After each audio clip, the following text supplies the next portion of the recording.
Bonjour mon petit Oscarichou. Bonjour. Alors on va faire l'exercice 214 du polycopier Louis-le-Grand, qui est un exercice de niveau 4. L'inégalité entre moyenne géométrique et moyenne harmonique. On va parler de moyenne. Soit n dans une étoile, x1 jusqu'à xn des éléments de R plus étoile,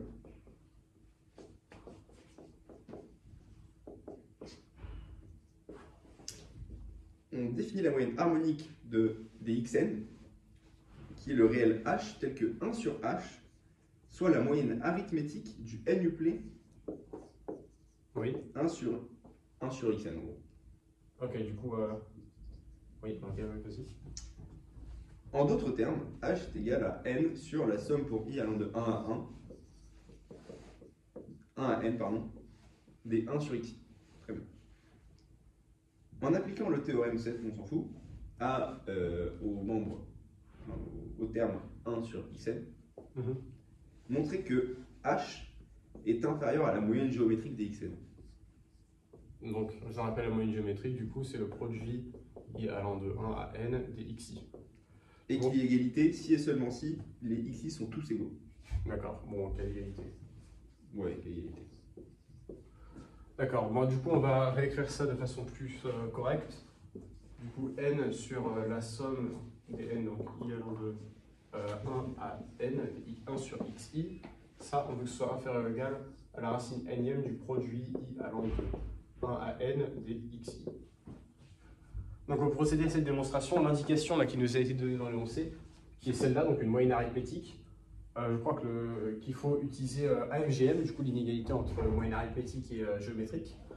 Donc ça, on sait de prime abord que c'est supérieur ou égal à justement le moment de droite de notre égalité là. Donc ça, c'est la moyenne géométrique pour n variables.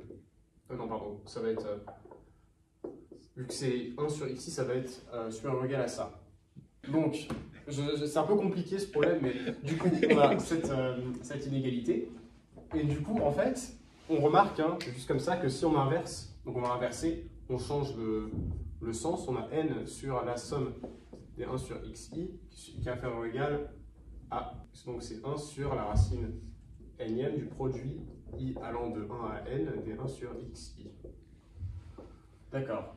Donc on a ça, inférieur ou égal à ça.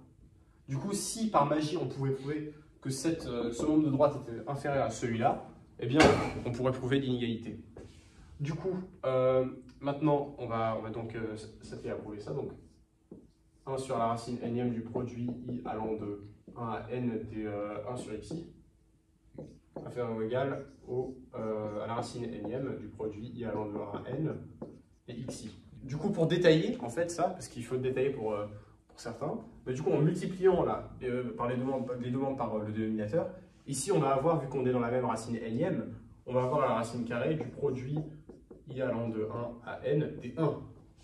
Et le produit, donc 1 puissance n, c'est égal à 1. Du coup, ça, c'est égal à 1. Du coup, on a bien cette inégalité. Et du coup, maintenant, le cas d'égalité qu'il faut déterminer, on se souvient qu'on avait appliqué AMGM, donc l'inégalité entre moyenne arithmétique et géométrique. Et on sait que le cas d'égalité, c'est quand les variables xi sont égales. Du coup, on l'avait appliqué aux variables 1 sur xi. Du coup, on veut que 1 sur xi soit égal à 1 sur xj pour tout couple i, j appartenant à ça là, au nup là des x1 jusqu'à xn pour tout ij. Et du coup là, ça veut dire que xj est égal à xi. Et du coup, en fait, on a bien le cas d'égalité lorsque les variables sont égales. C'était Trivial d'accès, merci beaucoup.